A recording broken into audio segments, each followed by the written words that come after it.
Sir फिर एक बार फिर हटाया जा रहा है। बिहार ऐसा राज्य है जहां जब भी कोई परीक्षा होती है रायता फैल ही जाता है। ये नौजवान परेशान है, कोई रिजल्ट में गड़बड़ी बता रहा है, कोई नाइंसाफी की बात कर रहा है। किसी का दावा है नंबर तो पूरे आए पर टीचर की नौकरी के लिए चुने हुए लोगों में नाम नहीं है। पिछले 2 दिन से ये नौजवान जिस परीक्षा को लेकर प्रदर्शन कर रहे हैं वह बिहार पब्लिक सर्विस कमीशन ने करवाई थी। हम लोग का केवल और केवल एक ही मुद्दा है सर कि 1 कैंडिडेट 1 रिजल्ट देना चाहिए सर। ये हमारी ये इच्छा नहीं है, बल्कि महोदय ये नियमावली में ये विज्ञापन में लिखा हुआ है, माननीय बीपीएससी आयोग द्वारा लिखा गया है कि 1 कैंडिडेट 1 रिजल्ट हम देंगे। यानी कि एक मिनट रुकिए, जिस कैंडिडेट को हम 11-12 में रिजल्ट दे दिए हैं उसको हम 9-10 में नहीं देंगे, लेकिन जब रिजल्ट आता है तो इसका उल्टा आता है। हमारे कंप्यूटर साइंस सब्जेक्ट में बहुत सारे फर्जी अभ्यर्थी है जो अंदर आ गए हैं, जिसके वजह से जो सही जेन्युइन कैंडिडेट है वो सड़क पे भटक रहे हैं सर। हम लोग 4 साल से मेहनत कर रहे थे सर। अभी ऐसा हुआ है सर कि 9 से 12 क्लास में जो भी एग्जाम देना था वो सिर्फ बिहार के निवासी होने चाहिए थे। ये जो हमारे स्टेट 2019 का नोटिफिकेशन उसमें साफ लिखा है भारत का नागरिक हो तथा बिहार राज्य के निवासी हो। तो बिहार राज्य से बाहर के जो बच्चे हैं 9 से 12 में वो कैसे एग्जाम दे दिए? जिसके पास स्टेट 2019 का सर्टिफिकेट नहीं है वो कैसे एग्जाम दे दिए? जिसके पास स्टेट 2019 के बाद डिग्री लिए हैं वो कैसे एग्जाम दे दिए? उनका सिलेक्शन हो गया, वो ट्रेनिंग कर रहे हैं।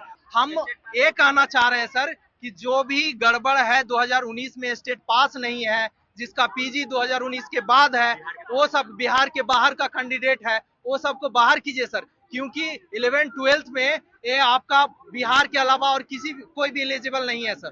तो बस विज्ञापन में भी लिखा हुआ है सर। सबसे पहले ये जो एक मेरे मित्र हैं जिनका नाम है विकास राज, इनका सर स्टेट नहीं है, रिजल्ट आ गया तो काउंसलिंग में भेज दिया गया, काउंसलिंग में भी भेज दिया गया, काउंसलिंग भी हो।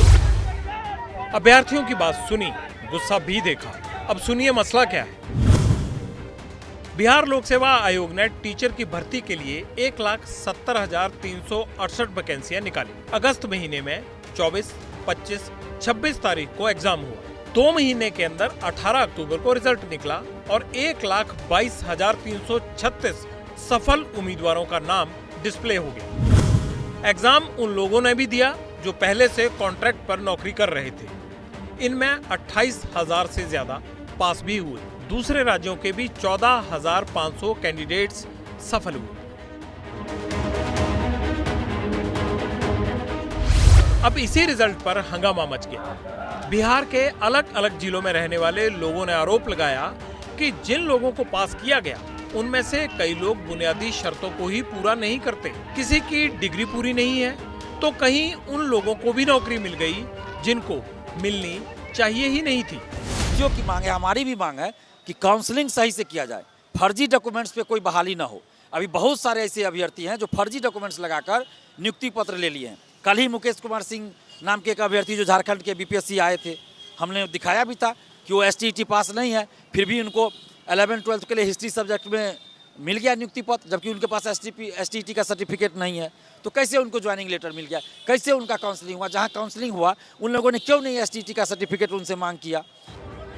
आरोप ये भी है कि गड़बड़ी आरक्षित सीटों में रिजल्ट्स को लेकर भी हुई है। कहीं अनुसूचित जाति तो कहीं दिव्यांगों को ही अच्छे नंबर लाने के बावजूद पास नहीं किया गया।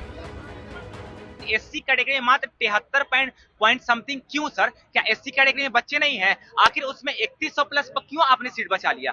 जबकि एससी कैटेगरी में इतने बच्चे हैं कि सर फुलफिल किया जा सकता है, लेकिन उसके बाद भी आपने एससी कैटेगरी वालों को सर इतना अन्याय क्यों किया?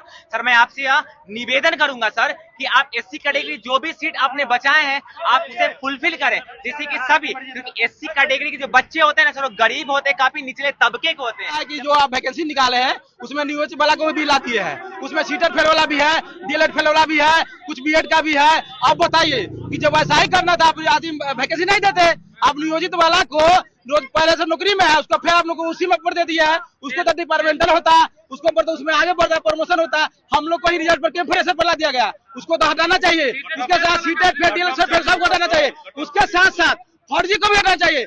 बहुत लोग फर्जी घुसे हुए हैं और मेरिट वाले कुछ लोग गए हैं, सारे मेरिट वाले बाहर है। हम लोग को अपना अधिकार चाहिए। दिव्यांगों का एक भी सीट नहीं दिया है।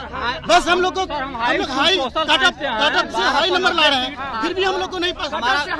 कटअप से भी हाई नंबर है। देखा, अभ्यर्थियों को बात तक करने नहीं दी गई। मजिस्ट्रेट साहब ने हटा दिया। अब हमने परीक्षा नतीजों पर सवाल पूछे तो कहा ये उनका काम नहीं है, वो तो अपना काम कर रहे हैं।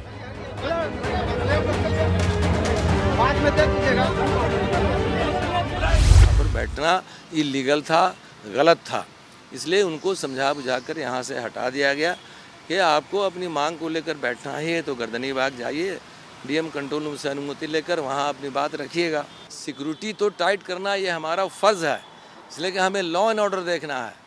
कब किस तरह का सिचुएशन आएगा, हमको हर मामले में अलर्ट रहना है। हर परिस्थिति के लिए हमको बिल्कुल एक्टिव रहना है। तो फिर अभ्यर्थी किससे गुहार करें?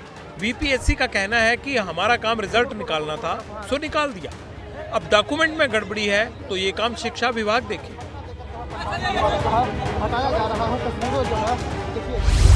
इस फैले हुए रायते के बीच अब ये नौजवान क्या करें? क्या इंसाफ के लिए बीपीएससी के सामने मोर्चा लगाकर इंसाफ की उम्मीद करें या फिर अगली वैकेंसी के फॉर्म भरकर फिर से नए गड़बड़ जाले की तरफ आगे बढ़ जाएं?